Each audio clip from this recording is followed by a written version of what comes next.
Welcome back to the channel, guys. Let's get straight into today's story. Alistair Campbell is one of the most controversial figures in modern British politics. For those who don't know, Campbell was Tony Blair's Director of Communications and Strategy, essentially Blair's chief spin doctor. He didn't just advise the Prime Minister, he controlled how the public saw the government, orchestrating press briefings, leaks and speeches to present a polished, almost flawless image of New Labour. But that image came at a cost, and that's why Campbell was so widely hated. People saw him as the embodiment of a political machine, more concerned with optics than reality. He didn't just communicate policies, he shaped narratives, filtered information and often misled the public. For millions of Brits, he became a symbol of government that valued appearance over action. And then there's the massive elephant in the room, the Iraq War. Campbell played a central role in creating the messaging that justified the war. Remember the infamous dodgy dossier?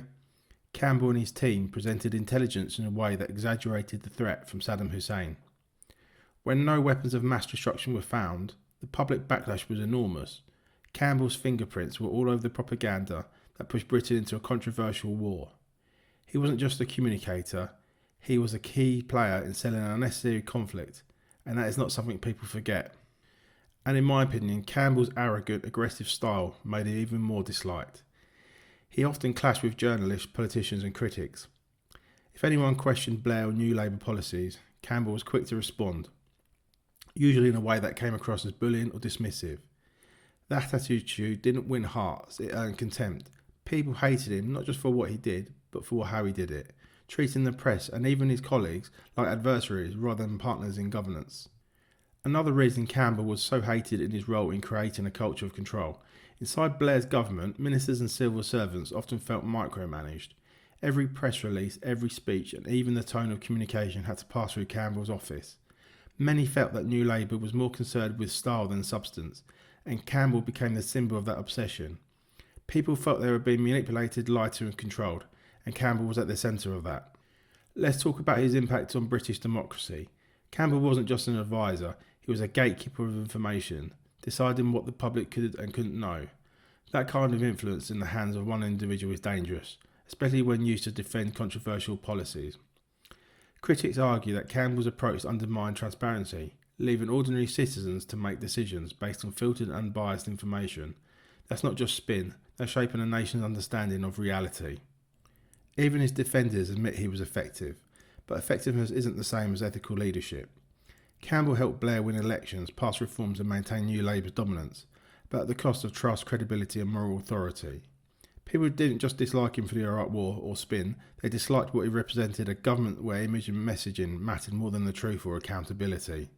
Now, then there's the personal element. Campbell was unapologetic, openly combative and often condescending to those who disagreed with him. His interviews and books reveal a man who took pride in his ability to control and influence, even when it meant manipulating facts or public perception. For many, this arrogance made him emblematic of a political elite out of touch with ordinary voters. Campbell's legacy is complicated. On one hand, he transformed political communication, showing the power of a centralised messaging strategy. On the other, he left a trail of distrust, anger and scepticism. Millions of Britons always remember him not for his effectiveness, but for manipulation, arrogance and the role in leading the country into one of its most controversial wars. To sum up, Alistair Campbell was hated because he represented everything people feared about politics: secrecy, spin, arrogance and the focus on style over substance. He didn't just advise Blair, he actively shaped narratives that affect millions of lives. From the Iraq War to domestic policy, he became the face of the government people felt they couldn't trust. Wherever you agree with Blair's policies or not, there's no escaping Campbell's impact. He changed British politics forever, but for millions he did so in a way that made politics feel distant, manipulative and unaccountable. Alistair Campbell remains a symbol of the dangers of political spin and the consequences of putting image above truth. Thanks for watching, guys. If you want any more honest political commentary and don't want to miss what's really happening behind the headlines, hit subscribe now and drop your thoughts in the comments. I want to hear what you think.